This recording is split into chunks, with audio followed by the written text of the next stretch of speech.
You are about to listen to an exclusive interview on Maximum Threshold Radio. Thanks for listening to us at MaximumThreshold.net. Horns up, fists in the air.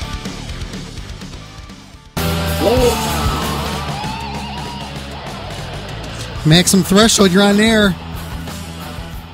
Yeah, this is Graham phoning in from Heavy Metal Parking Lot. What's going on, Graham? What's going on, dude? Hey, I'm playing Victim of Changes right now. Oh, awesome. It's off the Defenders of the Fate, the new one. Yeah. That's a pretty cool one. It's some good stuff, I had that one. That was stuck in my cassette player, so I got to listen to that quite a bit. It only played on the one side too. I know that is. To that forever. Yeah, they got the reissue that just came out for the anniversary, the deluxe edition. It's pretty good, man. Yeah, they're on tour, but my wife's kind of approved, so not sure if I could go these days at this age. Yeah, I know that is. I've been. I was. I'm sorry. Go ahead. Oh, I was just saying. I've had a chance, to see them so many damn times, and every time you see them, they may put on the same show, but it's still, man, it's Priest. Yeah, that was I believe. Heavy Metal Parking Lot. That was the TurboCon tour. Mm-hmm. That wasn't all that great. I mean, the show was incredible. Yeah.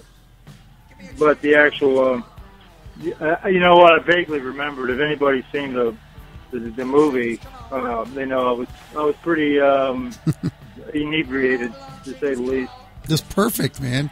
I just got done talking with Anthony Esposito. He was on the show here a couple minutes ago, and we were talking about Heavy Metal Parking Lot, and he was saying, when Dokken was opening up for that, he was saying that he actually was on the tour bus. They was touring with Lynch Mob, and they were watching that on the tour bus. And George said he remembers that day and when all that went down and stuff. Pretty wild. Yeah, we were all chilling. The old Capitol Center had marking spots in the parking lot. One was like a eagle, one was a Liberty Bell, American flag. There were these square box symbols on top of like the lampposts. Mm-hmm. So it was basically so you could find your car, I guess. Yeah. After like an event, even though because it was for the Washington Capitals. But we always parked at the Liberty Bell, and that was just where like every group of people that lived in that region. For outside of D.C., you'd be like, we're going to meet, at the Eagle or the Liberty Bell or whatever. But our particular little posse of people all met at the Liberty Bell, and that's where that particular scene. Those guys walked around the parking lot. That particular scene was filmed at the Liberty Bell spot in the parking lot. That's where we kind of all met. Mm-hmm. Funny enough, even in the movie where the directors I just talked to the other day, and he sent me another copy of the movie, but I have it downloaded anyway. But when I talked to him 10 years ago, he didn't believe it was me, and he asked me, you got to prove this is you, because I've had so many people come forward and say that they're this infamous Graham guy. Yeah. Which, crazy enough, I didn't even know until the mid-'90s that it was even a movie. Because my friends were like, hey, man, I've seen you on MTV, or I've seen you on VH1. And then when I seen Heavy Metal's Greatest Moments, and it's like number 16, I had about a jaw drop while I was sitting there watching TV. That's pretty sweet, man. So, yeah, would that help you pick up chicks after that came out? Oh no, I had a problem with that. I had long hair, man. Yeah. Well, for that era, anyway, it was pretty long, and they'd come pretty easy. Mm-hmm. We were a rock star. We were rock stars without a band because we all had long hair and looked like rock stars. It was pretty easy to get hooked up. So what's been going? So what has with Heavy Metal Parking Lot? How has that influenced your life, or hasn't it? That era did, because just brief history. I had just moved. I say in the movie that I'm from the West Coast, and then I said, well, I'm from here now. I had just moved from Oregon And the culture shock moving to Washington, D.C. I mean, I'm out in Oregon. I was listening to Iron Maiden and Metallica, like Kill Them All, it just came out. I thought that was like, ultimately satanic, for the early 80s. But and then I moved to D.C. and it was just, extreme metal, and everybody hung out was that. Yeah. And I went to so many shows. I mean, Slayer and everything else. I got kicked in the chest by Kerry King. Kicked me right off the stage because I got thrown on a stage from a mosh pit, and he kicks me back off. Damn. At the Meriwether Post Pavilion, I think it was.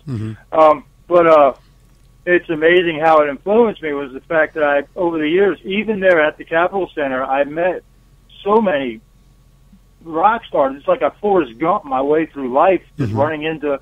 I mean, I even met Roger Waters and got his autograph at the Capitol Center, which was just incredible. I was a huge Floyd fan to boot, but it had nothing to do with metal. But nonetheless, it was Pink Floyd. But it died as fast as it came because all these bands just started popping up, like Guns N' Roses and all these other like glam bands. When you mentioned it, I forgot Dawkins was even opening for them because nobody cared. Yeah. We all just stayed in the parking lot. We just waited for Priest to come on, then we'd go in. I've even camped out in that parking lot for like Iron Maiden tickets. What was it? Power Slave. We camped out overnight and to get tickets. And only to find out, no matter if you're first in line or last, it was a lottery. Wow. So here we are, we're like eighth in line, and our lottery ended up putting us row 20 something. Damn. Which was just, we're just like, come on, man. We thought, first come, first serve. That ain't how they do it. Yeah, they don't. Yeah, it's not like that anymore, either, man. Mm-mm. As far as influence in my life, honestly, I'd have to say. I probably was on the death watch. If you watch that video, and I know a lot of those people that are around me are dead now. Yeah. I don't know if you know the movie well enough, but the guy, the other dude with no shirt on, Joey Kilroy, I know he's dead. I know that chick standing right next to me, the blonde-haired Tracy Brown, she passed away. And there's everybody's dead. There was this guy, Lunchbox Steve, he's there, he's dead. It's just like I'm sitting there watching that going, they must have had me on the death watch. And I think everybody who had watched the movie over the years probably wondered what happened. Just last week, a friend of mine I've known for over 30 years says, hey, they're asking about you on this Facebook site, called Heavy Metal Parking Lot Rules. And so I chimed in, and I think it blew their mind. I was amazed that people actually gave a crap, really. Yeah. Yeah, when I was watching that again, I watched it today. Now I thought the same thing. It's like, damn, I wonder how many people out here are dead in this video right now. Just thinking about that. Well, my kids, this is what got me was then I kind of forgot about it, and my teenage daughters at mid 2000s, they have the freaking ringtone that says "Graham dude" like Grandma Dopin, and I don't know what to say that, but anyway, they got the ringtone, and they're laughing, and they're giggling, and they thought it was hilarious, and they apparently had seen the video, and by that time, I was cool to my daughters, my daughter and my stepdaughter, and their friends, and I'm just so embarrassed by that at the time as a parent. I'm just, all grown up and thinking, I say that funny on purpose, but, all supposed to be doing a responsible thing, and I got this humiliating video that I didn't even know was being made into a documentary that's funny. Ended up becoming like a cult classic. Yeah, but but that's been. I did make it. Yeah, you did. Yeah, I lived a lot of them too. Oh yeah, and my first show I ever seen was Deep Purple in Portland, Oregon, and that was probably the loudest show. It's Perfect Strangers. I mean, that's going back. Yeah, I remember that tour. I checked that out. That was pretty cool. But we literally were going to shows and living next to the Capitol Center and RFK and Meriwether Post Pavilion and got Painter's Mill and all these places. Oh, and then you got Baltimore. So you go up to see shows at Civic Center and all that. You literally just. You were going to 3 or 4 shows a week, big ones, big giant bands, at the time. I've seen Metallica. This is crazy. Metallica actually opened for Ozzy. Yeah. That was Master of Puppets. Master of Puppets. Yep, I saw that tour. That was a good one. Yeah, and I was, you know, what's funny is I ended up getting robbed in Suitland, Maryland, and I didn't care about my license, my credit cards, my money. Mm-hmm. I was pissed that all my concert ticket stubs in my wallet. Damn. Yeah, I was bummed, including my autograph from Roger Waters was on my ticket. Yeah, That's what I was more mad about. It's pretty bad that my priorities were not straight at all at the time. Mine were like that too. I had the same thing. I had a bunch of autograph stuff, and I lost all kind of stuff. Like in '79, I had like all the Kiss, the Solos records. Had them all autographed. I lost all of them. I had drumsticks from the concert and all the early stuff like that. I have old Anthrax stuff with Neil Turbin autographs and things like that, and I lost all that stuff. So I know how you feel.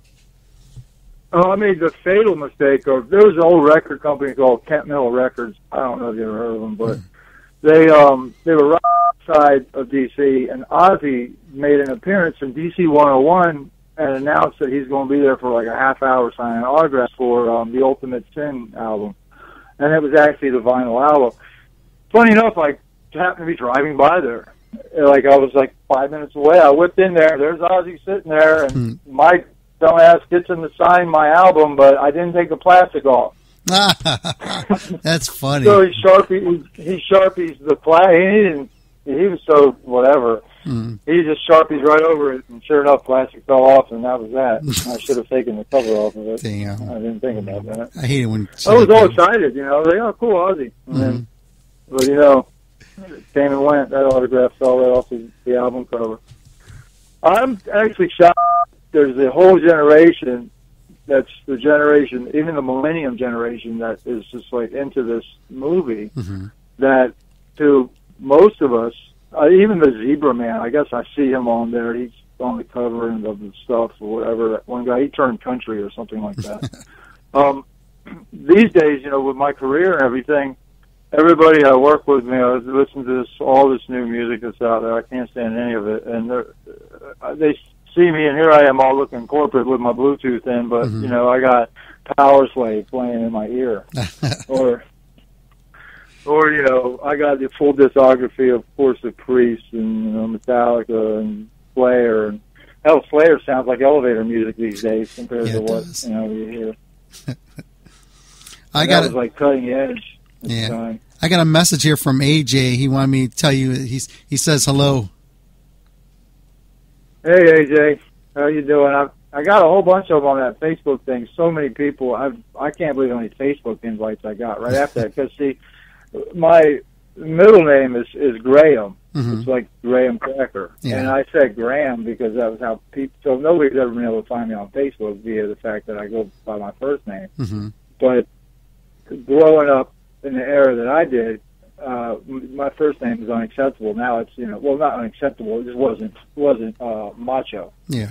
So, but nowadays everybody, you know, it's a common thing. But nonetheless, I went by my middle name, and when I showed up there, they had friends invites. My wife's like, "Who the hell's blowing up your phone?" Because it just kept, you know, making a chirp every time I got another invite. Yeah.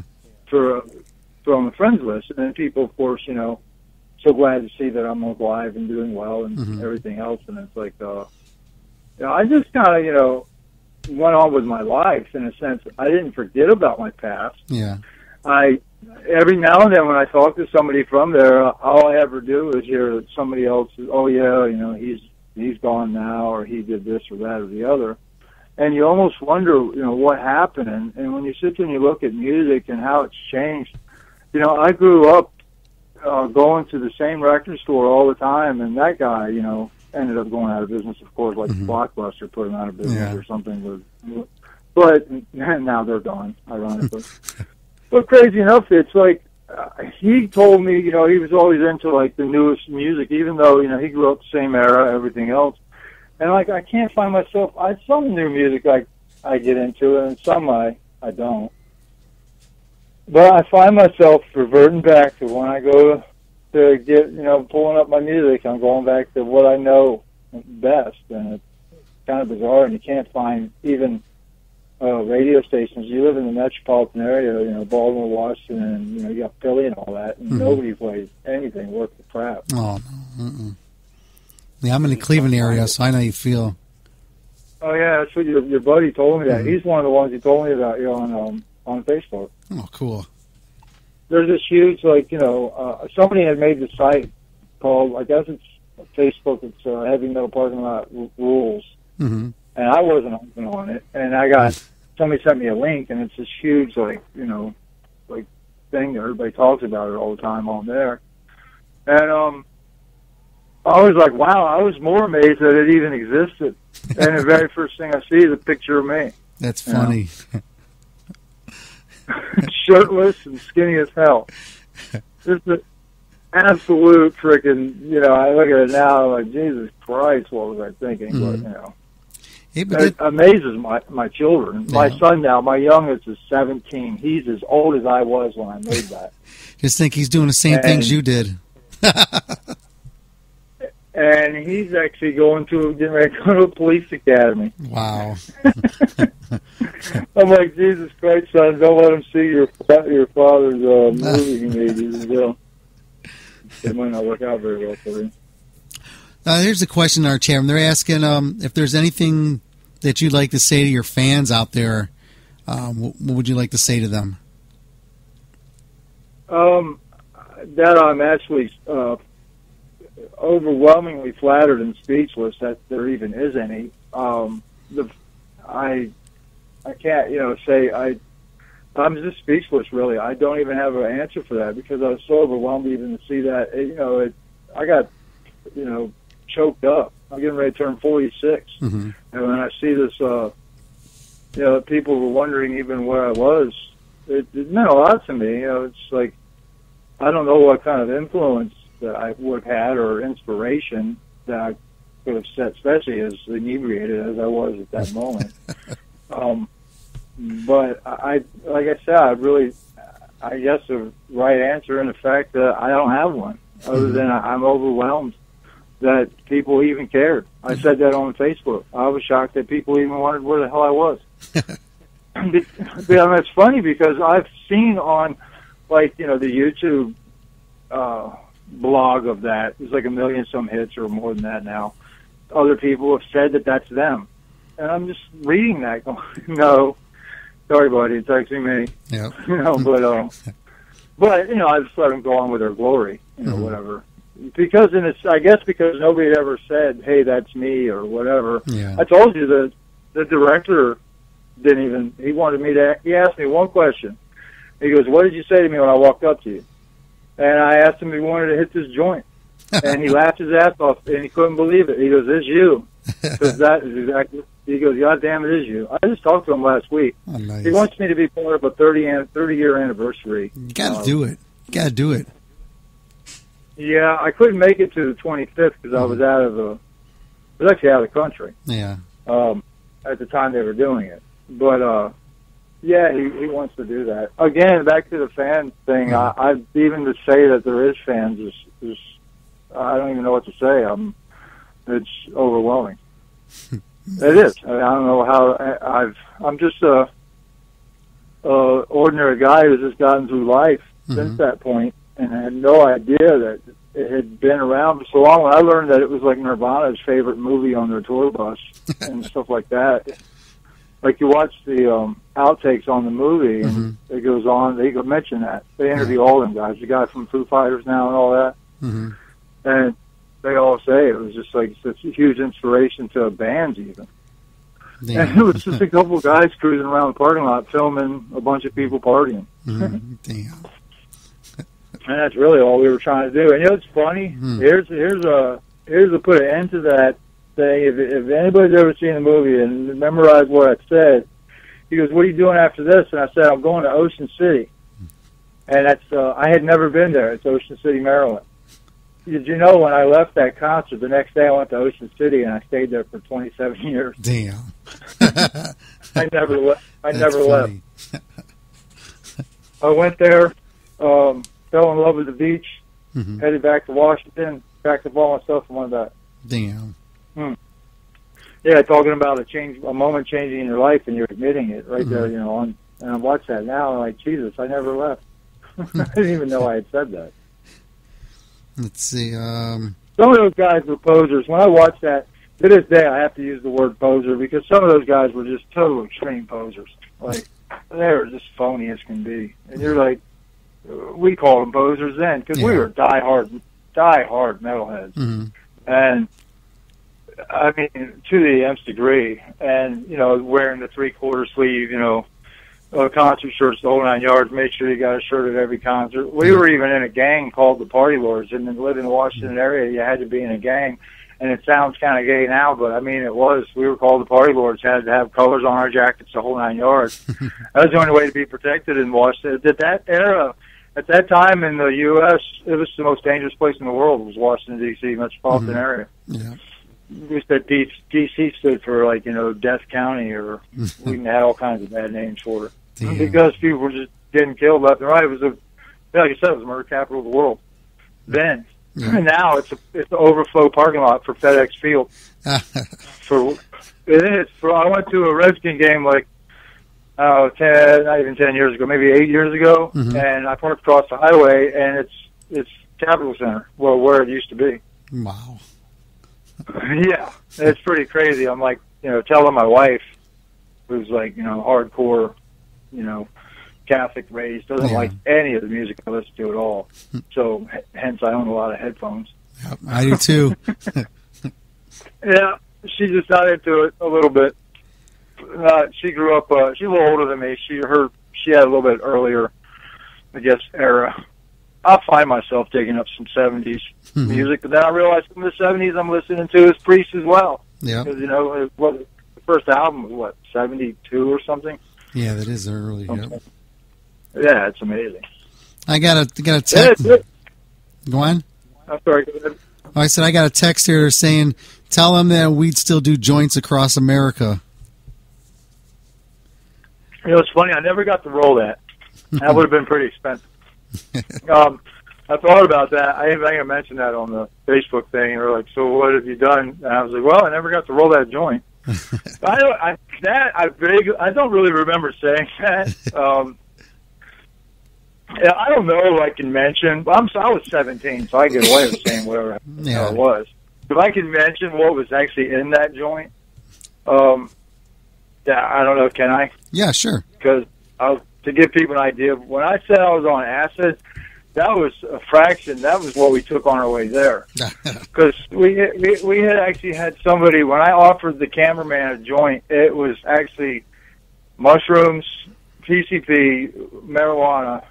They call it greens or love boat back then. It was mushrooms, PCP, and dope, and it was this big, fat, huge joint. It was like an eighth of weed or something. And it was huge. Again, that's why he was blown away when I said that, because it was big, wasn't it? It was huge. They took that out of the camera shot. It's not, you don't see me holding it when he interviews me. Because I handed it to one of my buddies. Well, he wanted it anyway.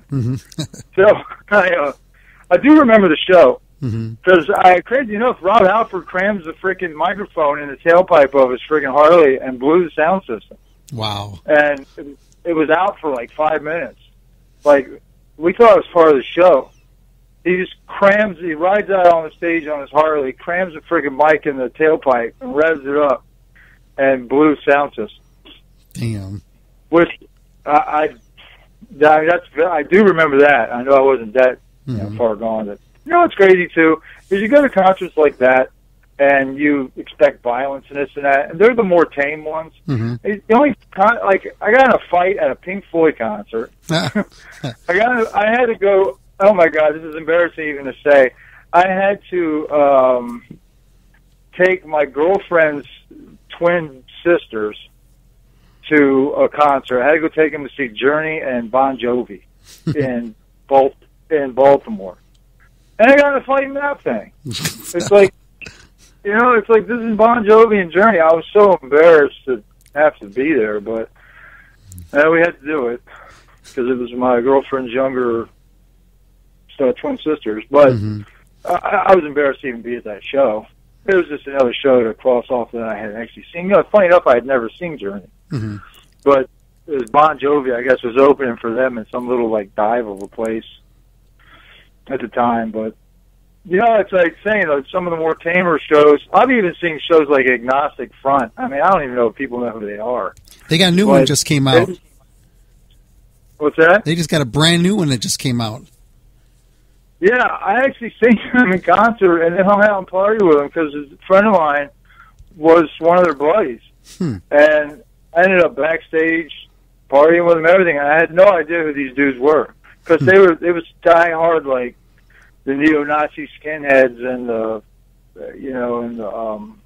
the Baltimore and DC were at war with the skinheads, you know. Yeah. Anyway, I go to this show, and I'm like the only guy there with long hair. And I got my ass whipped in the freaking mosh pit. I had a good time. Yeah. Again, you know, no fights. But you go to these other things, and I don't know, always seem to get out of control. Probably 'cause I got punched in the back of the head at a Philadelphia Eagle football game. Just trying to drink my beer. Damn. Yeah, I hear now. I don't even know. I don't know about you guys up there. If I could go to a show, now I still hear certain bands still touring, and I'm like, I think Maiden's doing a thing now or something. I don't even know if I could go. I don't know what I could do. I know I couldn't thrash my head like I used to. My fucking brain probably fall out of my ear. That's it. I hear you on that. Because, you know, it was a rooster symbol. What do we call it? Roostering. When you got your long hair, we were peacocking. That's what it was. Got your hair down. Called it my love handle. Had chicks flocking to you left and right. Saw a lot of Southern rock bands too back then, like Road Ducks, Molly Hatchet, and the Crystal Ball. Like these, their spinners. Crystal Ball, I think it was the fragment of Leonard Skinner. I think. Saw them in some weird ass place in West Virginia called Shiley Acres out at some like frickin' mine quarry or something. We were like gods there because they're just a bunch of frickin' cut off jean wearing rednecks, and we're all these hardcore metalheads, man. The chicks there were they were like stuck. We didn't want to leave. We were like these metal gods to them. It was so funny because we could pull off so many times that we were like in a band, but I could barely play. I think I don't know, Stairway to Heaven on guitar or something. Like I see on Wayne's World when it says no Stairway to Heaven, I laugh my ass off because it's probably one thing you can, or Smoke on the Water or something stupid. But we were like these gods, and that I think that persona carried wherever we went. We stayed tight. It's just amazing how fast it all fell apart. With everybody from that era, when we all just ended up going our separate ways quickly. Yeah. I mean, right when we came of age, it was it ended as fast as it begun. The band Overkill. It was Overkill, Slayer, Molly Hatchet. Yeah, they toured. Damn, they destroyed the Warner Theater. That's where I got kicked in the chest by Kerry King from Slayer. Yeah. They destroyed the Warner Theater, and Warner Theater, which is a very famous theater in D.C., vowed they'd never have a metal band there ever again. Damn. I mean, there's famous people like George Carlin does a stand-up there, Eddie Murphy does one there, a bunch of other stand-up comedians do shows there, because it's a fancy place. That was the dumbest thing in the world for them to have Slayer there. Mm-hmm. I mean, we ripped the first 10 rows of the permanent seating out of it so we can get a mosh pit going. We threw all the seats off. There was nothing they could do. We were completely out of control. Wow. That was pretty fun. That was actually awesome. Gotcha. Hey, just a couple more things here and we'll get going. But yeah, how can people get a hold of you if they have questions? Because, like you said, there's people out there who are portraying that or saying they're you. Are you accessible to your fans? I don't know. I think it's just because I've never been found. Yeah. I just kind of fell off the grid, so people just kind of felt that they could jump on the wagon. And then who knows what I would have looked like from that era. I could be, you know what? I say it because it doesn't bother me. I can be found on Facebook. Usually that's where I've been talking to everybody. Mm-hmm. And it's either it's the Heavy Metal Parking Lot, Rules, or just add my name. I don't care to say public because all my things private. Send me an invite. I'll see if it's somebody. If they mention it, they're from the Heavy Metal Parking Lot thing. It's not a problem. I'll accept it. Okay. But it's my first name is actually Jay Lynn, and it's Jalyn, and my middle name is Graham, Graham, and then it's Owens. And there's only one other person with that name on Facebook, and that's my son. So it's an extremely original name. So there's no way. Graham is actually, funny enough, it's a British first name, and I'm half British. And when I met Roger Waters, and I said write it to Graham. He says, Graham, I haven't heard that name since I was back in England. Damn. And I was like, wow, he spoke to me. You're like at all because you're like, this guy just talked to me. He actually said something. But no, it's just Jalen Graham Owens and it's actually just Jalen Owens at AOL. They can email me too. But if they got Facebook, it's Jalen Graham Owens. Just Facebook and friend invite me. Sounds good. And then if not, if they just go to that Heavy Metal Parking Lot Rules, I'm on there blogging anyway. I think they have to get a invite chat. That's why I'm saying if they just send me something directly, I'll gladly, and I can actually hook them up with some of the other. I know a lot of the other people that were in that. Well, not a lot of them. Most of them are dead, but a few of the other people that were actually in that movie, including the producer. Like I said, he's been in contact with me. He just sent me another copy of the DVD, and he sent me some other DVD too. He was a little bummed that I couldn't make it to the last reunion, but I told him I'd make it to this one. I was really blown away how big it is in the Netherlands. Oh my God! There's this thing. They're like calling me like the second coming of Jesus. I was like, that's a little too far there. And they were just making a joke on, they just can't believe that I'm still around. And maybe it's like seeing an old friend that you hadn't seen in 29 years. I guess I don't know. But yeah, I pulled it off and made it. Your buddy was on there actually. That's how I had originally found it. I don't know if he said you had a radio show and everything. Yeah. And he goes, you might want to talk to him. And I said, well, I work a lot. So I'll give it a shot. Because you do things on Saturdays. I'm actually I work in a restaurant, so I'm actually an executive chef. Come to think about it, I made quite a cocktail of a joint then. That's funny. I had quite a salad back then, but things are a lot different now. But nonetheless, yeah, what's funny is I still keep my roots. I always will. The very first things I go download when I get a new device is my music. Yeah. And the very first thing I go after is my collection of music that I've had forever. I wish, Christ, even mainly the cassette tapes or whatever it was that I had, which, music sounded so bad on a cassette tape. Yeah. It sounded horrible. I heard you playing in the background when it came on. Will you air on just weekends, or is this just when you're on? Oh, I'm live just on Saturday nights, but we do the replay of the show, and it comes on every day of the week, like at 4:00. Sunday, it's replayed over and over and over the whole entire day. But we have other programs and other music and interviews and all that are aired, 24/7 here on our station. I can think of a ton of people that are going to be stoked because I didn't tell anybody I have a chance to on Facebook that I was going to call in. Yeah, and they'll love if you got an archive. They'll freaking be all over your website on checking it out. Yeah, I'll put the link up there in the page there, and we'll get it out. I'll edit the interview out and all that, and it'd be cool. It'd be a cool little piece for you. Yeah, it's neat. My one buddy, it's a female friend of mine who told me she saw a few days ago people were looking for me. She's actually an editor of a major newspaper down in North Carolina, and she's a writer. And she goes, you ought to write a biography. And she says, life as a something metalhead or something like. A metal icon. That's what she said. I just laughed. I'm like, I ain't no metal icon. She says, but you have no idea, because she pays attention to this site. But I said, I can't write a book. And she's like, all you got to do is just tell me the damn story. So I'll write it for you. And I'm like, yeah, I got a story to tell of my life that had happened from that point forward that I've lived the lives of probably 20 people, and that's no joke. There's just things that have happened to me from that point forward in my life that it would wreck most people. Because most people have lived a pretty coveted, isolated life. What had happened to me from that moment, my mother passed away 10 months later. That was my only parent. From that time that video was made, that following April, she died. She was terminally ill when I made that video, and she passed away.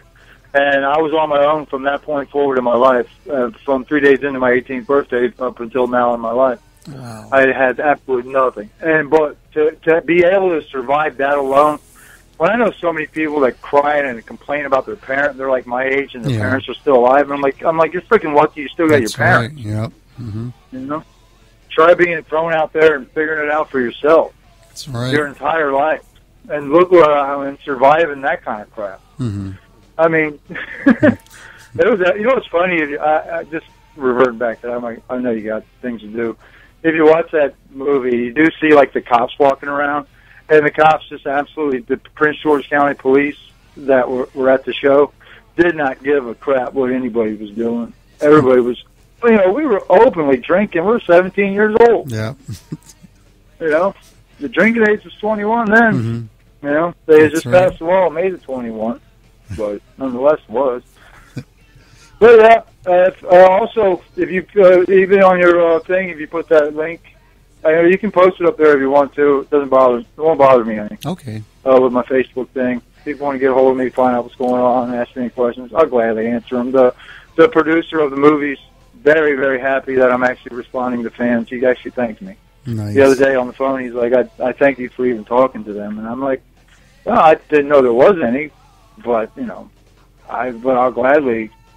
I'm not downplaying it. It's just, how would you feel? Oh, definitely. If you did, if a moment in your life at half came and went, it's your 15 minutes of fame, and you're still talking about it 29 years later, and you happen to see yourself on like TV, and you're just kind of maybe embarrassed in a sense, going, you gotta, because somebody, old man, told me one time when I had long hair, he goes, if you're not a rebel in your 20s, you ain't got no balls. But if you haven't gone corporate by the time you're 30, you ain't got no brains. That's right. And so, I cut my head off by the time I turned 30. Mm-hmm. But nonetheless, I let that worry me. And at the same time, I was a 17-year-old kid.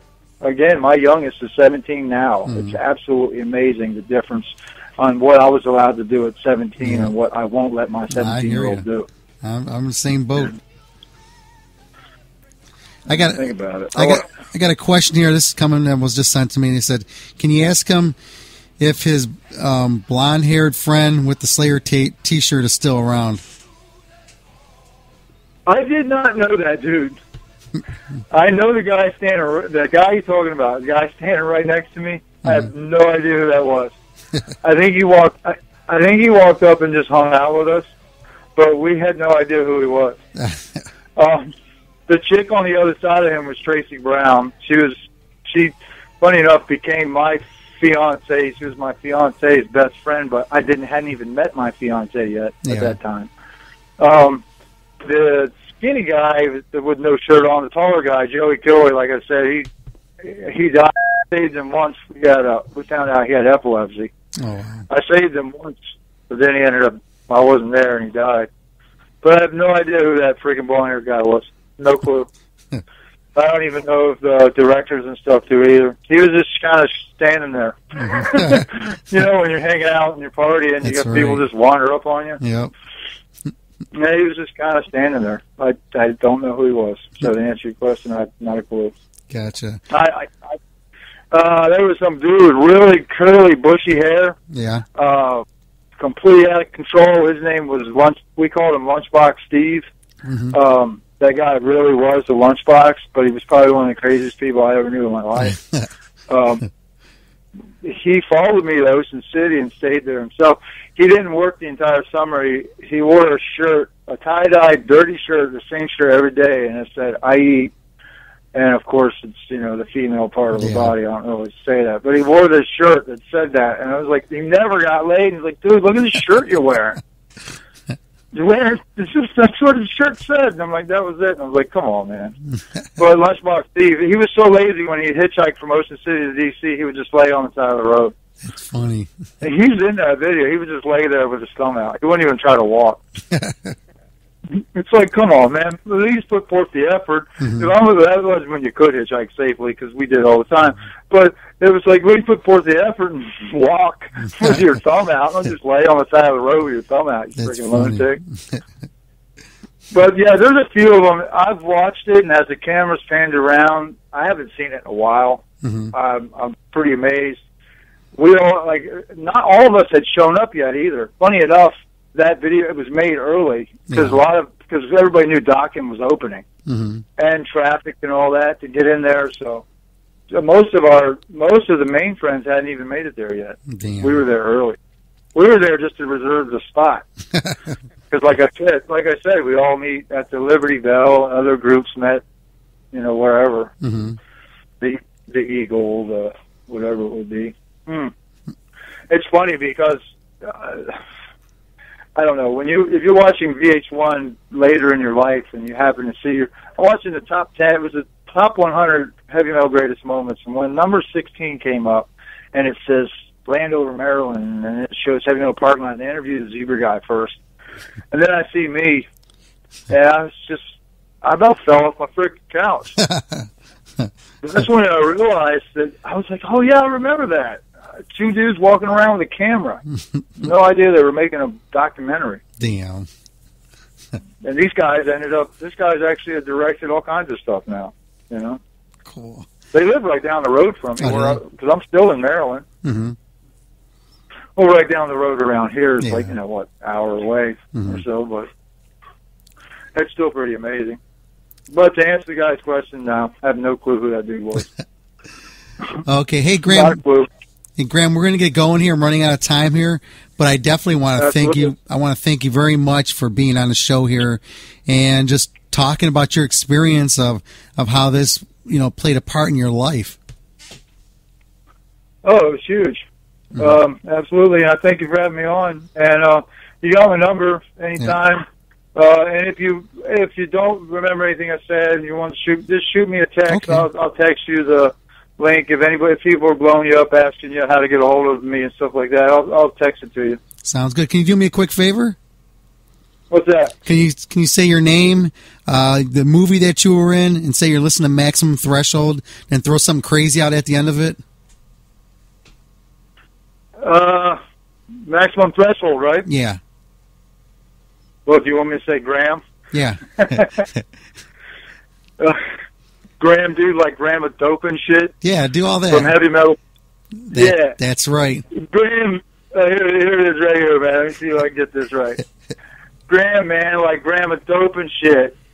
Talking about Heavy Metal Parking Lot on, what was it again? Maximum Threshold. Remember, I'm old and senile. That's all right. Maximum Threshold. Yep. Did I lose you? No, I'm here. Okay. Sorry, you're breaking up a little bit. I'm in a funny spot. That's all right. And you're listening to Maximum Threshold. There. You can edit that one, can't you? Yeah, that's perfect. Yeah, because you can edit it in. Yeah. I'm sorry, I couldn't get it all together. Oh, I that's all right. literally just came off a 13-hour day of work. Oh. I even told them, I said, hey, man, I got to go. And they're like, what do you got to do? I said, don't worry about it. I was like, basically, ain't none of your damn business. I got to make a phone call. That's just right. And they were like, take care of it. But, hey, man, thanks for having me on. No problem. And you any other questions, shoot me a text or whatever, and I'll gladly, if people want me to pop on again, I'll gladly do it again. Sounds good, man. All right, peace. Take talking care. To you. Everybody take care. Okay. And I'm still alive. I made it the last 30. Hopefully I make it 30 more. Sounds good, man. All right, man. Okay. See you guys. Bye. You have just listened to an exclusive interview on Maximum Threshold Radio. Thanks for listening, and please visit us at MaximumThreshold.net.